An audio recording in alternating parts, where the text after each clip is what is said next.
10 minutes later.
Saturday?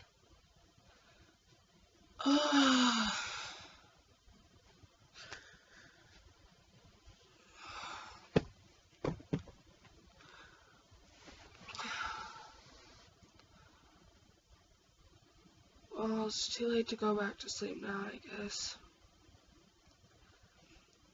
Guess I'll go watch TV. Saturday?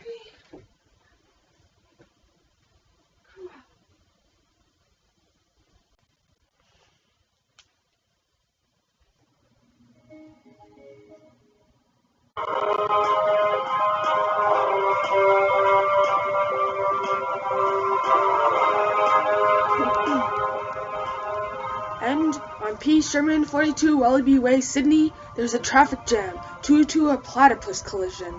The police are all over the place due to someone who calls himself Doofenshmirtz, who was chasing after the two injured platypuses with a something-inator. And to further news, we join our reporter, Raquel for a report about the news TV show, Can You Survive? Rachel, over to you. Thank you, Hank E. Chief. That man just blows me away. This is the first season of Can You Survive? And the producers are determined to prove that it will be a smashing success.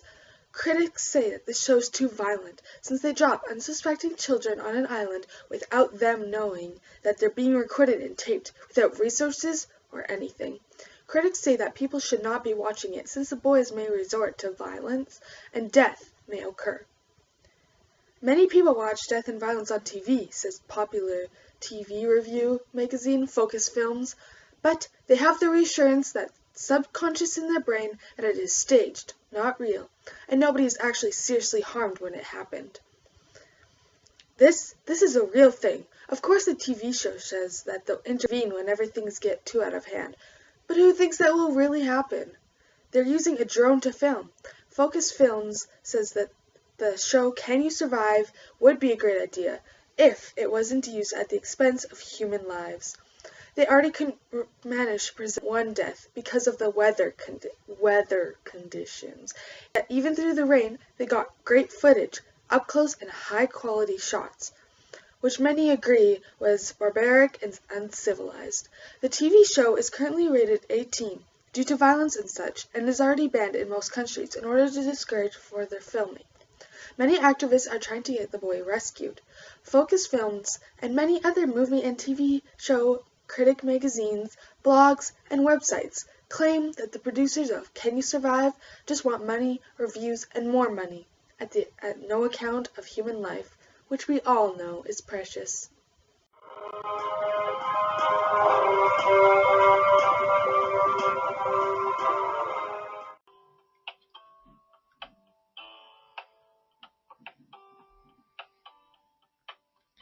A beautiful view, a sunny beach, a picturesque mountain.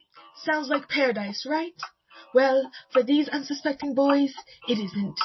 Dropped onto the island in a staged crash, they were left, defenseless and confused, believing whoever could help them was dead.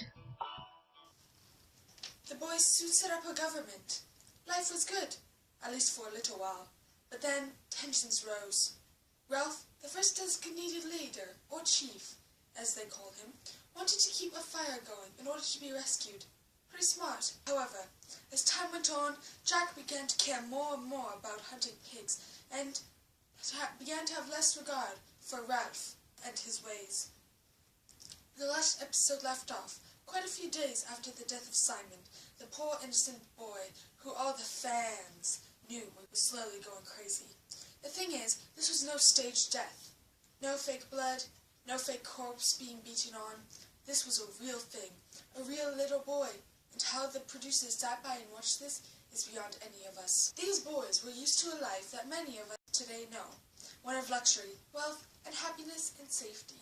Wealth defines you here, shows others who you are, one of the most important things in society. It essentially makes your life good.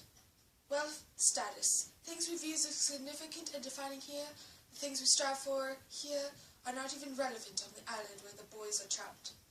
As they started out, you could tell they remembered much of their old life, how to act, to be polite, to wait your turn, and listen to the one in charge. But as the episodes progressed, it got worse. While Ralph was still concerned about the others and the subject of being rescued, Jack began to care less and less about the others, getting rescued and following the established rules, and more about hunting and having fun.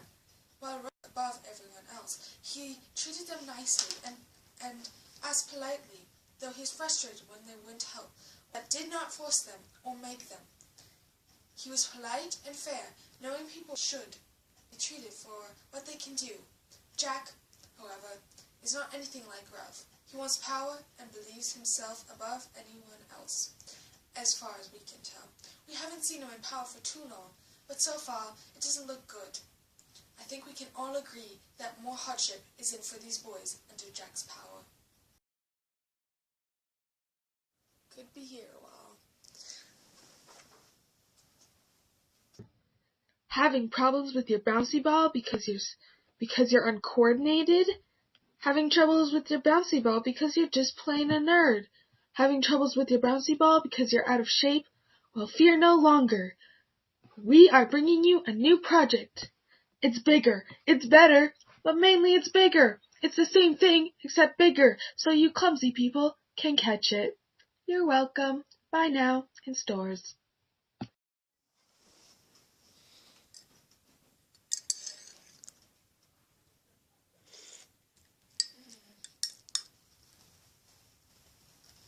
Last time? Yeah. Blah, blah, blah. Seen it. Blah, blah, blah, blah, blah, blah, blah, blah.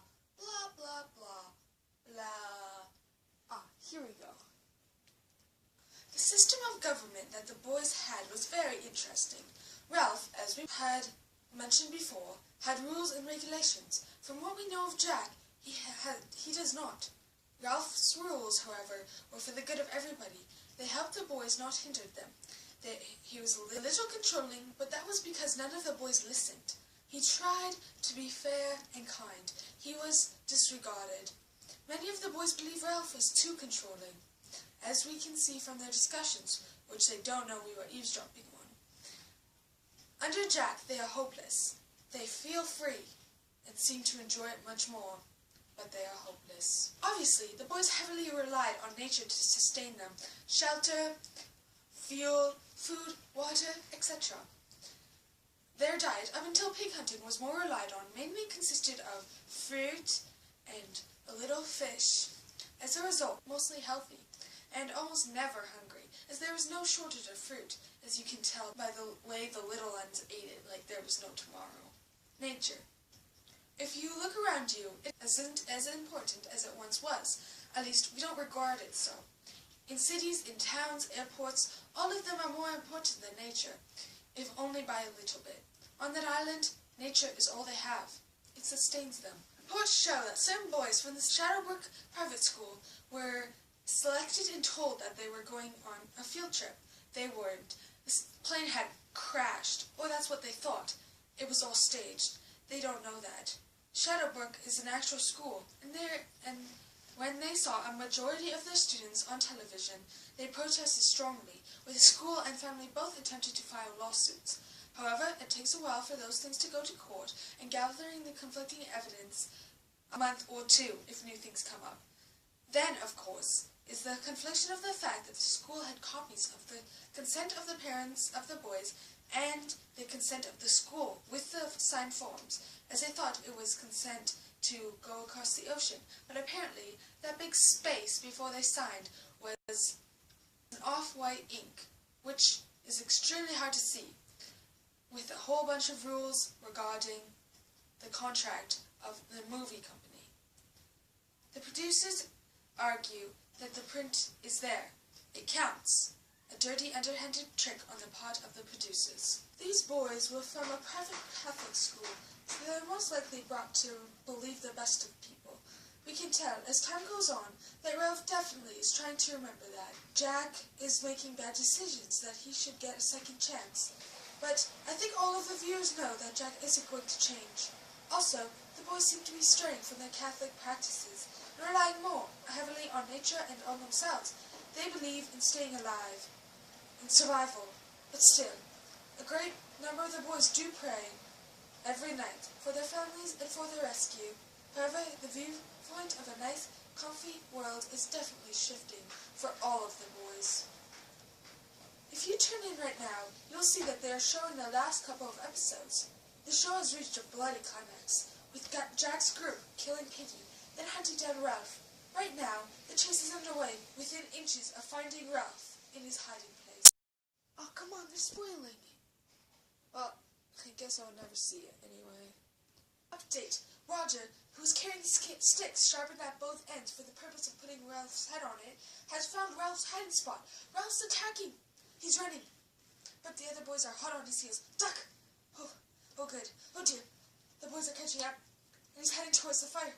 The boys set the island on fire, by the way. He tripped. He's on the beach. The boys are rushing towards him, ready to kill. But wait! Someone's on the beach. A naval officer. Hurrah! Ralph is rescued. I repeat, Ralph is rescued. Yes! And that concludes the first season of Can You Survive? Let's pray that there isn't more to follow. Critics say...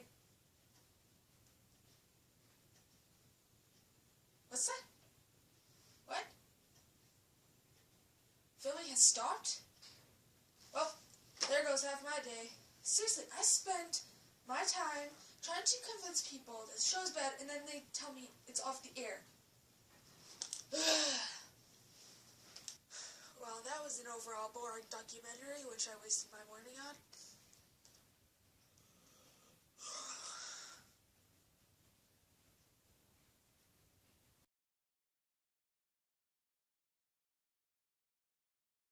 The first designated leader, or chief as they called him. I don't know why there's a beeping noise. Sorry, I'm not taking calls right now. And over to Rachel Ardrian. Rachel Ardrian. Huh?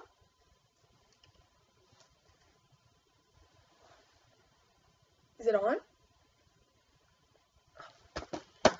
Hello there, people. Cut. This is the first trial of our brand new nation, the unity behind deliberation. I gotta shake out the